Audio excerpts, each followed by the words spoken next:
स्वागत है आप सभी का डिवाइन बेबी सॉल में।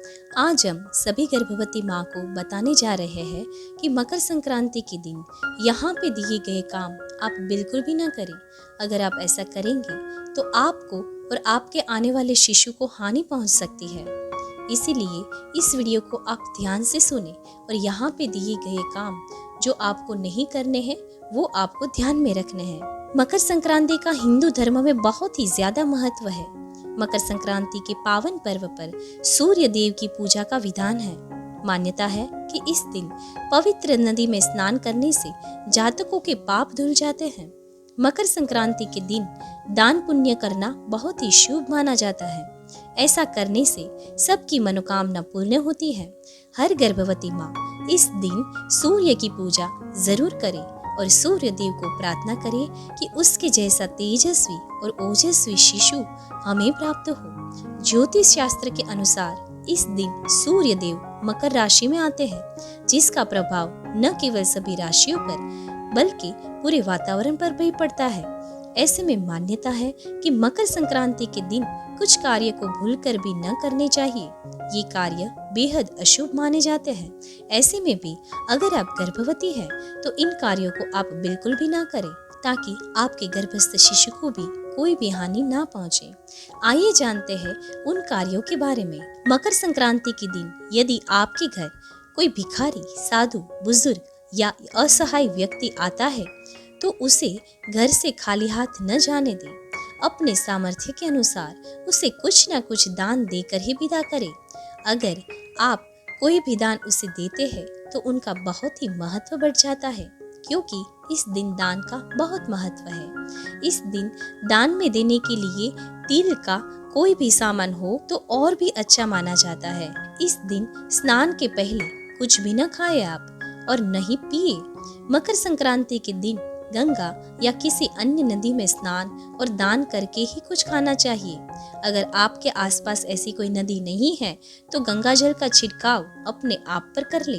लेकिन अगर आपके आसपास कोई नदी है तो उनमें जाकर आप स्नान करके ही कुछ खाए पिए।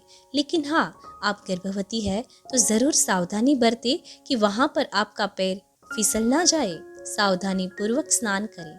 उसके बाद है कि आप प्रेग्नेंट है, ये बात आपको याद रखनी है। इसीलिए ऊंचाई वाली जगह पर आपको नहीं जाना है, जहाँ से आप नीचे देखें तो आपको चक्कर आ सकते हैं। इसीलिए आपके गर्भस्थ शिशु को भी नुकसान भुगतना पड़ सकता है। इसीलिए खास ध्यान रखें कि आपको ऐसी ऊंचाई वाली जगह पर बिल्कुल भी नहीं जाना है।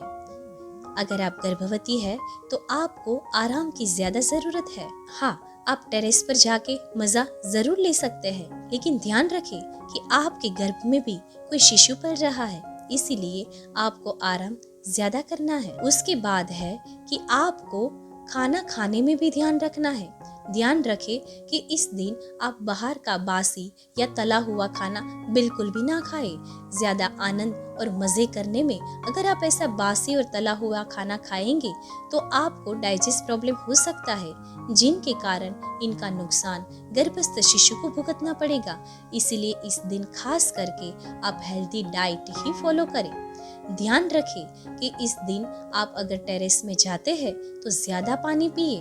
अगर आप ज्यादा पानी नहीं पिएंगे तो आपको डिहाइड्रेशन हो सकता है कि आपकी तबीयत खराब हो जाए और चक्कर भी आ जाए।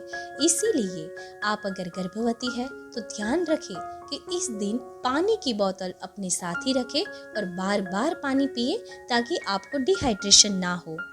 उसके बाद है कि अगर आप टेरेस पर रहते हैं, मजे करते हैं, तो आपकी आंखों पर चश्मे जरूर पहने। ऐसे गॉगल्स पहनने से वी किरणें आपकी आंखों में नहीं आ सकती है। इस तरह आप अपनी आंखों का ध्यान रखें, ताकि आपका गर्भस्थ शिशु भी तंदुरुस्त एवं निरोगी रह सके। इन यहाँ पे दी गई इन सारी बातों का ध्यान रखें और जो कार्य आपको नहीं करने हैं वो सावधानी पूर्वक ना करें, ऐसी आप सभी को विनंती है।